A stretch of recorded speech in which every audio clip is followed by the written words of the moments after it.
Hey, how's it going? Daniel from the King Realty Group here. Hope you're having a great day. Thanks again for joining us. It's November 2019, and we're going to review the October 2019 numbers for the Toronto Real Estate Board, so we have a better idea of what's going on in our real estate market here in the Toronto area, GTA.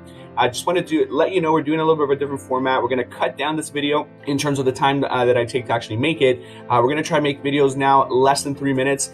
This is from feedback that I got from people that are not look at my 11 to 12 or 15-minute videos where I go really in depth with a lot of the different topics. This time we're just going to go really bang quick on all the numbers, and going to give you a couple insights, and then we're going to get going so that you have a lot more time to enjoy the rest of your day. So here we go.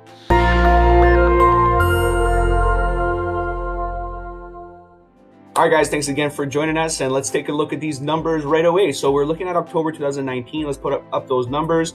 We see that the GTA average price point is $852,142. That's actually up 5.5%, guys, and this is huge because it's actually the biggest increase year over year since December 2017. So we have gotten a really good month, and we've increased in price overall a lot more than we have in previous years. Let's take a look at the different housing types. So detached homes here is at $1,049,300, and that's up 3%.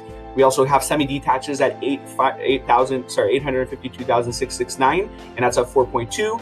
Townhomes are up 676,802, and that's up 3.1%. And we have condos, which have got a really good, really strong gain this month, year over year, at 506,846, and that's up 9.6%. So as you can see, guys, obviously the condo has been really strong all year long, and it's the housing type that had the largest increase year over year in the month of October. However, it's really nice to see detached homes at 3% because in a lot of cases over the last year, it's been around 1% or a little bit under 0, a little bit over 1. Let's take a look at sales, guys. We have sales at 8,491. That's actually up 14% from last year. And just an interesting note, our sales are much more higher than they were last year, but our active listings are down 18%. And, new listings are also down as well. So our inventory is low, but our sales are high. And this is something that we've seen before, and it normally indicates that we're going to have increase in prices. And that happened this month, or at least it just means there's not a lot of inventory, not a lot of homes for sale. And what that means is that the good stuff, the really nice ones, are actually moving pretty quickly. Okay, and I have noticed that because I am working with buyers all the time. Inventory is really low. We're actually specifically looking for, especially if you're picky with a few things, it's tough to find.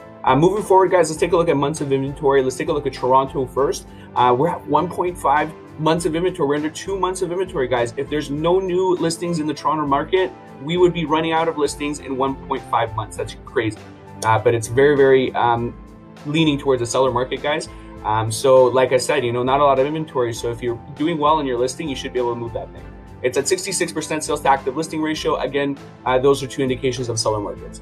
Durham, guys, are at 1.86 months of inventory, also under 2%, and 53 sales to active listing ratio. We got Peel at 1.44. It's the lowest month of inventory, which means we're definitely in the seller side on Peel regions. We're talking Mississauga, Brampton. A lot of sales activity in those regions, guys, and it seems like listings are really just selling pretty quickly. 70% sales to active listing ratio. And we got York region, which is actually under 3% now, which is crazy. It's at 2.67 months of inventory. We're at 37% sales to active listing ratio. And we normally say that's a balanced market. And that number for you, I'm gonna open up, and this is why we do these things, guys.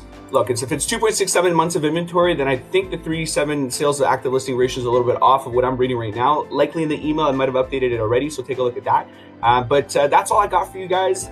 Read below if you want to get a little bit more insights on what's going on in our marketplace, the key things that happened in October. The biggest thing really is just our inventories are low and our sales are high. And so into the new year, likely we're going to see some price increases, the same that we did see this month. So let's see you guys again in December. We're going to talk about the year-end review, and we're going to talk about the November month's stats as well. Okay? Talk to you soon, guys. Thanks for sticking around with me. And hopefully that video is a little quicker and you're able to stick around to the end. Take care.